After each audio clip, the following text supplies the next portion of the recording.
بسم اللہ الرحمن الرحیم۔ السلام علیکم، ہمارے چینل میں خوش آمدید۔ ناظرین، آج آپ کے لیے میں انتہائی دلچسپ اور سنسنی خیز کہانی لے کر آئی ہوں، لیکن کہانی شروع کرنے سے پہلے آپ سے گزارش ہے کہ اگر آپ ہمارے چینل پر نئے ہیں تو چینل کو ضرور سبسکرائب کریں تاکہ آپ کو ہماری نئی آنے والی ویڈیوز فوراً ملیں۔ سرد سیاہ رات کا سناٹا مجھے اپنے دل میں جیسے چٹکتا ہوا محسوس ہو رہا ہے، اور خالی ذہن ہونے کے باوجود میں سوچ رہا ہوں کہ شہزادے کی کہانی لکھوں، مگر کیا لکھوں؟ بات تو فقط اتنی سی ہے کہ شہزادہ مر گیا اور اس کے ساتھ کچھ خواب بھی مر گئے۔ نام تو اس کا شہزادہ تھا، مگر بچپن ہی سے شہزادہ خاندانی روایات کے مطابق مزدور بن چکا تھا۔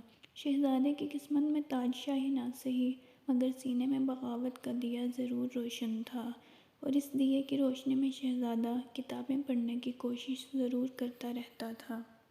15 برس کا شہزادہ دن میں سرکاری اسکول میں پڑھتا تھا، اور رات کے وقت ہاتھوں میں زندگی کی کھلی کتاب تھامے شہزادہ کالجوں اور یونیورسٹیوں کے شہر میں ابلے ہوئے انڈے اور ڈرائی فروٹ فروخت کرتا تھا۔ شہزادے کی ماں ہمارے گھر میں کام کرنے آتی ہے، اس لیے میں شہزادے کو جانتا ہوں۔ کبھی کبھار گلی میں آتے جاتے شہزادے سے سامنا ہو جاتا تو میں مذاق میں اس سے پوچھ لیا کرتا تھا کہ "What are you selling, boy?"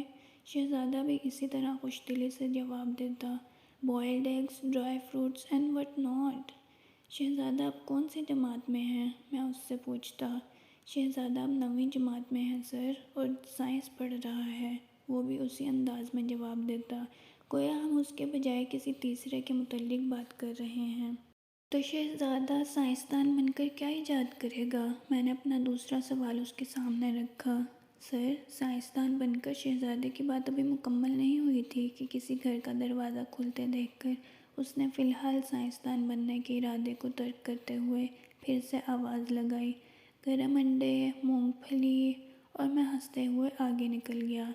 2-3 روز پہلے شہزادہ اپنا سامان فروخت کر کے واپسی پر مجھے گلی میں مل گیا۔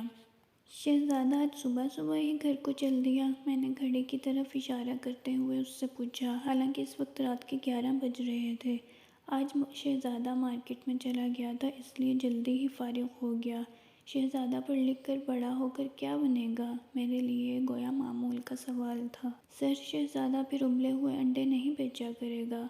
مجھے اس کے لہجے کے عجیب سی حسرت بھرے انداز نے ایک لمحے کے لیے چونکا کر رکھ دیا۔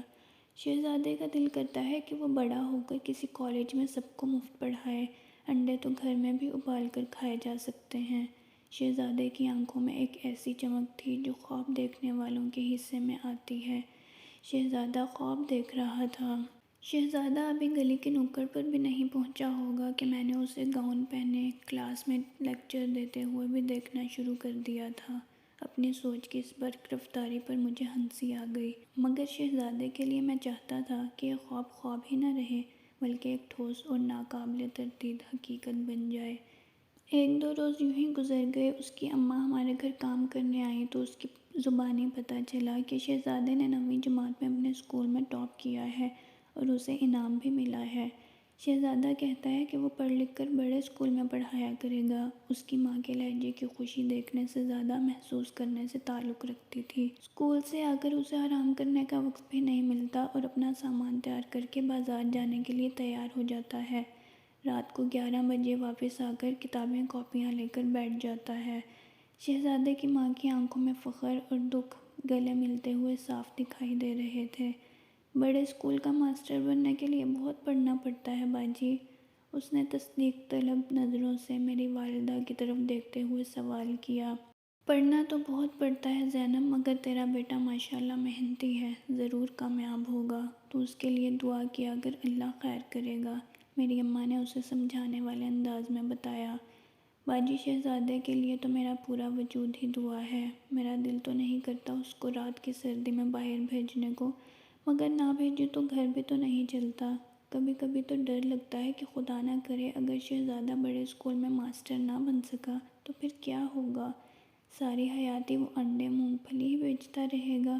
مستقبل اس کے چہرے پر کبھی روشنی تو کبھی اندھیرا بن کر جھلک رہا تھا۔ ماسی زینب اپنا کام ختم کر کے اپنے آشیانے کو لوٹ گئی جہاں شہزادہ اسکول سے چھٹی کے بعد آنے والا تھا۔ دن ضرور ختم ہو رہا تھا مگر شہزادے اور اس کی ماں کے لیے ابھی کئی کام پڑے ہوئے تھے۔ یہ وقت بھی عجیب دو رنگی چیز ہے، کسی کے پاس ہوتا نہیں اور کسی کا گزرتا نہیں۔ شہزادہ اور اس کی ماں کا شمار ان لوگوں میں ہوتا تھا جنہیں اپنا کام مکمل کرنے کے لیے 24 گھنٹے کم پڑتے تھے، مگر پھر بھی انہیں ہر روز اپنا کام مکمل کرنا ہی پڑتا تھا۔ وقت کے ساتھ دوڑتے ہانپتے یہ معصوم لوگ نہ جانے خواب دیکھنے کا وقت کیسے نکال پاتے ہیں۔ پھر اس رات میرے گھر کے قریب والی مارکیٹ میں خودکش دھماکہ ہو گیا۔ میں گھر پر ہی تھا۔ دھماکے کی آواز جس قدر شدید تھی، اس کے فوراً بعد کو چند لمحوں کے لیے ایک انتہائی ہولناک اور دل دہلا دینے والی خاموشی چھا گئی۔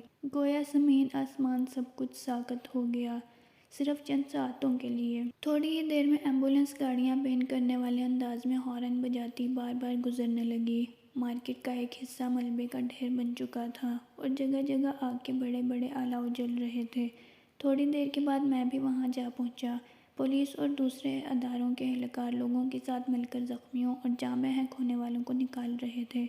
کوئی کسی سے بات نہیں کر رہا تھا، یوں لگتا تھا جیسے دھماکے نے سب کی آواز چھین لی ہو۔ رات گئے تک زخمیوں اور لاشوں کو شہر کے مختلف ہسپتالوں میں منتقل کرنے کا سلسلہ جاری رہا۔ دن بھر میں اور میرا بھائی شہر کے ہسپتالوں میں زخمیوں اور جاں بحق ہونے والوں کو دیکھتے رہے مگر شہزادہ کہیں بھی نہیں ملا۔ دن بھر میں اور میرا بھائی شہر کے ہسپتالوں میں زخمیوں اور جاں بحق ہونے والوں کو دیکھتے رہے مگر شہزادہ کہیں بھی نہیں تھا۔ ہو سکتا ہے شہزادہ ادھر گیا ہی نہ ہو، میں نے امید بھری نظروں سے اپنے بھائی کی طرف دیکھتے ہوئے سوال کیا۔ بھائی خدا کرے کہ ایسا ہی ہوا ہو، اس نے جواب دیا۔ مارکیٹ میں ملبہ اٹھانے کا کام جاری رہا۔ زینب سردی اور تھکن کی پرواہ کیے بغیر شہزادے کو ڈھونڈنے میں لگی ہوئی تھی۔ کبھی وہ تھک کر بیٹھ جاتی اور رونے لگتی اور پھر دیوانوں کی طرح شہزادے کو تلاش کرنے میں لگ جاتی۔ شہزادہ اس دن بھی گھر واپس نہیں آیا۔ اگلی صبح ملبہ اٹھانے کا کام پھر سے شروع ہوا اور تھوڑی دیر کے بعد ملبے کے ڈھیر سے 2 جلی ہوئی لاشیں برآمد ہوئیں۔ لاشیں قابل شناخت نہیں تھیں مگر شہزادے کو جاننے والے شخص اس کو دور سے دیکھ کر بھی پہچان سکتا تھا۔ جلے ہوئے کولر کا ہینڈل اس کے دائیں بازو میں ابھی بھی موجود تھا۔ ہماری تلاش یوں ختم ہو جائے گی، میں نے یہ سوچا تک نہیں تھا۔ شاید میں اس طرح سوچنا ہی نہیں چاہتا تھا۔ پتہ نہیں شہزادے کو وہاں سے کس نے ہٹایا، اس کی ماں کدھر گئی، میں نہیں جانتا۔